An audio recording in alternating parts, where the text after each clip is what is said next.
Hi, welcome back to Miller Chat. I'm Robbin Miller with Jackie Samalis. We're at the Boundless Playground in Providence, Rhode Island today on a beautiful, nice, cool day. My guest today is Amy Barzach from Boundless Playgrounds. So Amy, we were talking about an example how a playground that's not boundless does meet the American Disabilities standard in terms of a transfer, but let's talk about how the Boundless Playground helps promote more access. The idea is that we believe there should be ramps and bridges to the highest play decks. And we want to stop for a minute and salute what the Americans with Disabilities Act has accomplished, because when it was first adopted and now the playground rules, it's so important and it made people pay attention. And so I totally celebrate what the Americans with Disabilities Act stands for and the intent that was behind it. And then the few things that we do is we try to bless and celebrate that and then do more.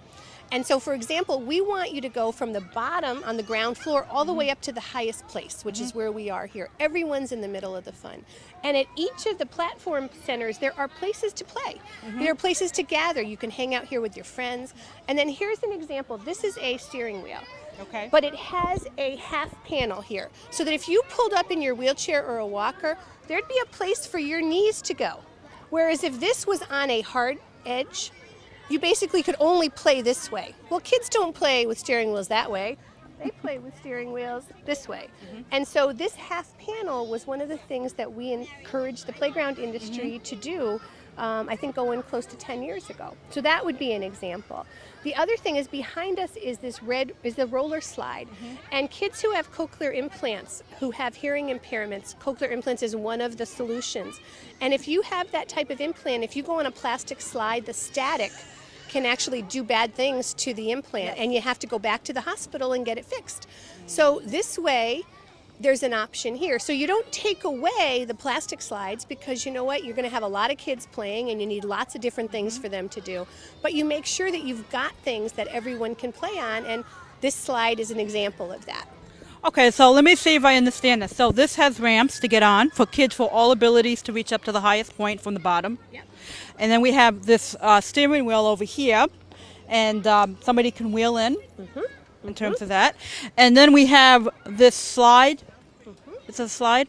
Now, oh wow. It's also a lot of I fun. like I to- encourage grown-ups to come and try this. Yes, I could see. Because it's a great sensory experience too. The other thing is right next to us here. This is a transfer platform in front of a slide. So imagine for a wheel that you have leg braces, and the slide starts all the way down here. And you have to bend all the way down here to get your little fanny down here to use the slide. That's almost impossible. And if you're in a wheelchair, it's even harder to get out of your chair to get down to the floor. But this transfer platform, you could then transfer out or sit down here, go down the slide, and you could do it if you had leg braces or if you used a walker or a wheelchair or were a little unsteady in your gait. So this transfer platform at the top of slides is one of the cardinal things that we always do in playgrounds. And it doesn't take that much extra to do it, and it doesn't take anything away from children without disabilities, but it does make it possible for the child who can use that slide to use it. So in this one place are three distinct examples of what can be done. And a little while ago we looked at the red swing, which comes in lots of different colors and lots of different companies make it. But what it tells you is that everyone's welcome. And the child with a disability isn't on the sidewalk watching everyone else play. They're in the middle of the fun. And that's what childhood is supposed to be about. Not exclusion, but inclusion. Absolutely.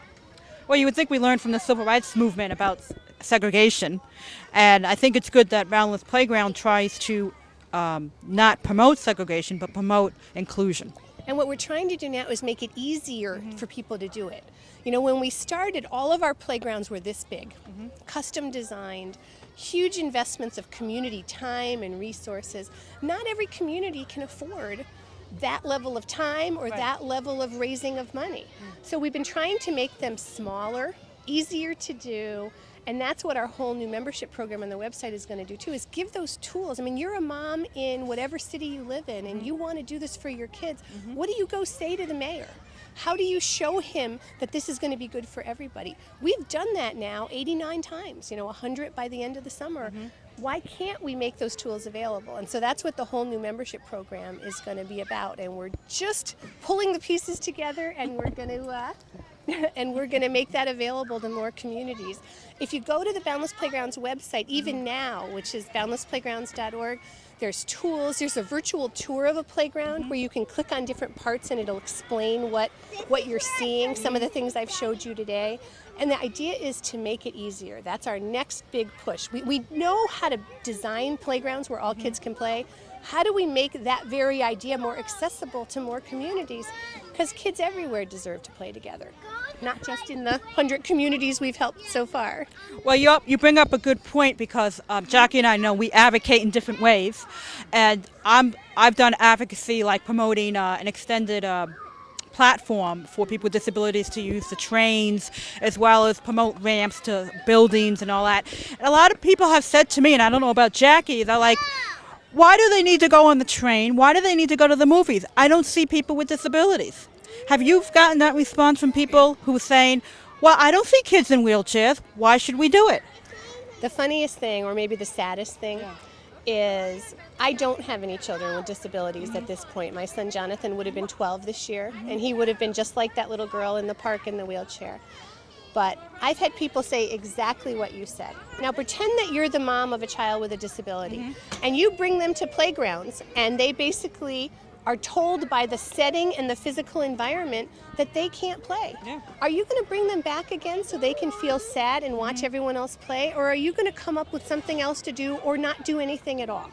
So in my mind, that's not the answer not to do it.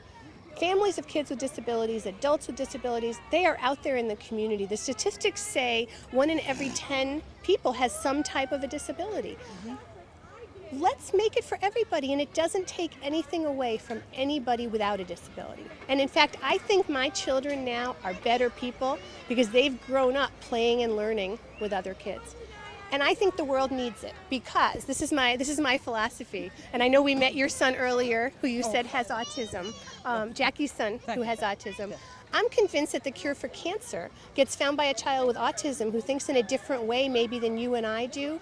But if they've grown up playing and learning, they've realized they can contribute to the world, that they may just be the solution to a problem that's vexing all of us. And so to me, we have to do this not just for the kids, which is my passion, but for all of us. It has to be done.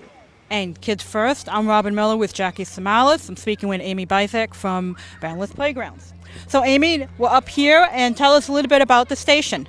So here we are. This is the very highest peak. This is where you're king or queen of the hill. And you'll see a big slide that 2 people can go down together. Some children with disabilities are afraid to go down by themselves, and to have a sibling or a parent on the slide right next to them can either give them support or just encouragement. So that's the first thing. And right next to you here is a talk tube. And this talk tube, a child here can whisper. Actually, can you come whisper into the talk tube? And somewhere else in the playground, there's another talk tube. So if you were here with your friend, you could be whispering, and then your friend could be running all around the playground trying to find the other one, and it's a game. And so that becomes, the other thing. And from where we sit up here, you can see there's gear panels down there, there's bubbles to look out. There's the other talk tube I actually see over on that tower, the purple one right there.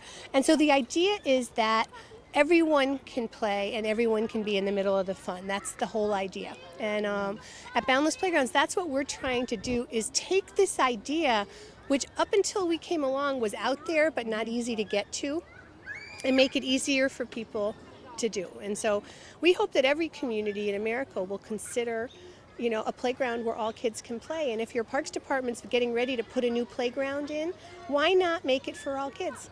How long does something like this take to develop with volunteers from start to finish? If I was to go in my community from start to finish, what has been the average time to get something like this done?